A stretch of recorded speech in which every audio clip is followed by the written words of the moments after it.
Leadbeater's possum's an extraordinary mammal. I studied mammals when I was a scientist, and Leadbeater's possum was one of the ones that really fascinated me. In some ways, it's a living fossil.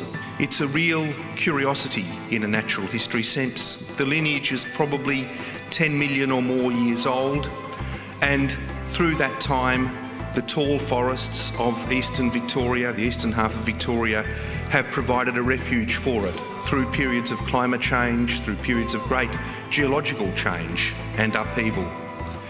And tonight, we are thinking about that possum at quite literally the 11th hour. We've seen its decline since human settlement in Victoria on a massive scale. Its extinction in places like the Great Kuirup Swamp, where it was first described, through huge areas of its habitat. Until today, it is entirely possible that unless we change our way, we will be the last generation to know that species as a living animal. And that is an intolerable situation. Leadbeater's possum is emblematic of a forest in a stage of collapse, and it is an animal that we can save if we make the right kinds of interventions. The science is so strong and so compelling for what we have to do. Now we need governments to grow a spine and do that and show what can change when there's a will to do so. I do find it extraordinary that our governments have shifted away from their legislated responsibility to take care of our biodiversity, not just in this state, but all around the nation. And it's only happened, I think, because they're not being held accountable by the public. We're on a mission here which is critically important, and that is to say that this magnificent creature, going back 10, 20 million years, goes forward with us human beings into a future where we've regained the philosophy of living with each other and with all our fellow species. I do not want anybody to listen to the present rhetoric which says that we only log 0.6 or 0.8 of 1% of the forest estate in any given year. You need to look at this in terms of the mountain ash forest, and you need to look at what's happened to this forest in the last 50 years or so.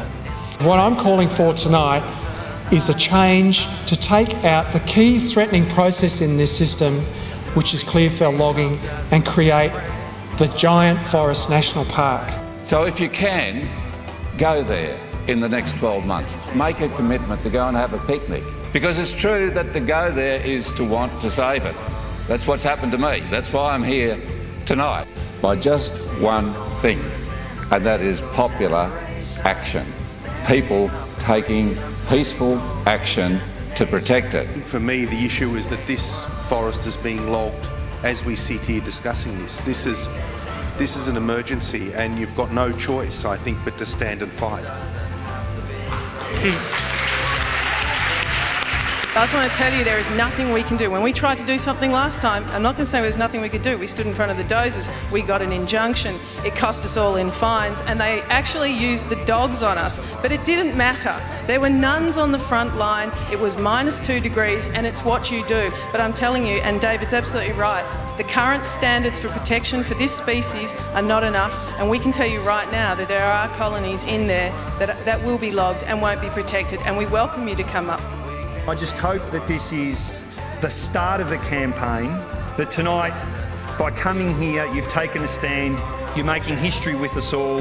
We will call on all the environment groups to join us in this campaign, but you've got a job to do next Saturday, and that's to make sure we get Janet and Adam re-elected, to make sure that we can take this fight to Canberra and then next November to Spring Street.